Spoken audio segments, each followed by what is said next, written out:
আবৃত্তি করছি কবি রবীন্দ্রনাথ ঠাকুরের লেখা পুতুল ভাঙা কবিতাটি। ৭ ৮টে ২৭ আমি বলেছিলাম বলি, গুরুমশাই আমার পরে উঠল রেগ জ্বলে। মাগো তুমি ৫ পয়সার এবার রথের দিন, সেই যে রঙিন পুতুল খানি আপনি দিলে কিনি।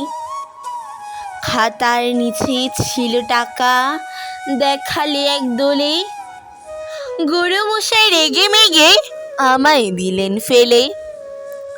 বললেন তোর দিন রাত্রি কেবল যত খেলা, একটুও তোর মন বসে না পড়াশুনোর বেলা। মাগো আমি জানাই কাকে ওর কি গুরু আছে, আমি যদি নালিশ করি একখানি তোর কাছে। কোনো রকম খেলার পুতুল নেই কি ওর মা কাছে, সত্যি কি ওর একটু কোমর নেই পুতুলের পরে। ওর যদি সেই পুতুল নিয়ে ভাঙেন কেন রাগে, বল দেখি মা ওর মনটা কেমনটা লাগে। বল দেখি মা ওর মনেটা কেমনটা না লাগে।